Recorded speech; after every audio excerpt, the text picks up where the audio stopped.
Hello everyone, welcome to my channel. In this video, I'm going to share the recipe of soft spongy appam. This is my Amma's recipe and she's only going to share it for us.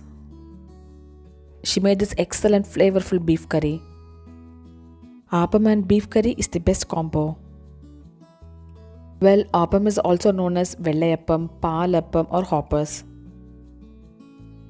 The speciality of this appam is that we are going to make it with the rice flour. Traditionally, it is made by soaking in the raw rice and grinding it with the other ingredients. But this is very easy to make. Look at it friends, how spongy the appam has turned out. Without further ado, let's get started. Take 2 cups of roasted rice flour in a mixie jar. This is store-bought rice flour wherein we can make idiyappam, pathari, palappam and all. Add in 1 cup of freshly grated coconut.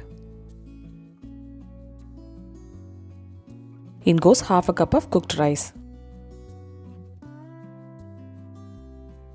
Cover the mixie jar with the lid and blend it slightly.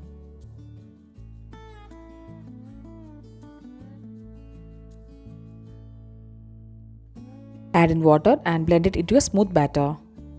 I have already shared the recipe of appam made with raw rice. I'll leave the link in the description below.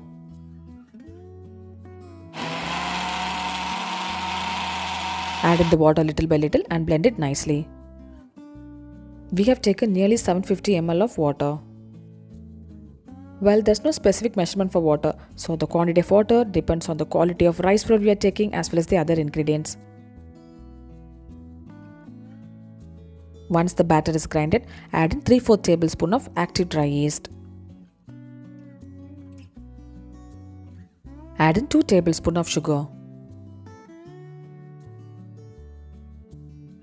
Blend it nicely into a smooth batter. Mix it with the spatula in the middle and continue grinding. Appam batter is blended perfectly and transfer it into a quite large vessel. This should be the consistency of the batter, so add in water accordingly. Cover it with the lid and leave it for 1 hour. Appam batter will ferment since we have added active dry yeast. After 1 hour, you could see the batter has risen and thickened. This is due to the fermentation process. At this point of time, we have to add salt as needed. Mix it gently so that everything combines well. Cover it with the lid and leave it for another 1 hour. I have shared this recipe of beautiful looking beetroot idiyappam and banana stew. Do check it out and I'll leave the link in the description below. This is really delicious. After the fermentation, you could see the batter has risen well. It has become thick, airy and perfect to make appam. So we have fermented this appam batter 2 times. This should be the texture of the appam batter. We are using the small cast iron kadai to make appam. Grease the pan with oil and pour in a ladle of appam batter. The appam pan should be hot while adding the batter. Give it a swirl so that the batter spreads evenly. Cover it with the lid and cook it in medium flame.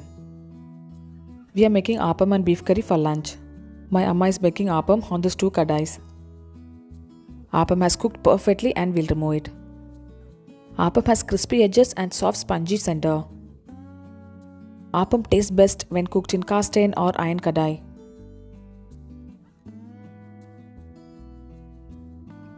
One tip is that if the appam sticks to the appam pan means you can grease it with butter. This works for us most of the time. I'll show one more time how this appam is made. I need to thank my Amma for sharing this recipe for our channel. Delicious crispy edge and spongy center appam is ready to be served now. Do try this appam and beef curry and share me the feedback. Appam should be served hot with the curry. You can also serve appam with the coconut milk and sugar. That is also the best combo. Look at the texture of the appam friends. Subscribe my channel for more interesting recipes. I'll see you next video. Until then, bye bye and take care.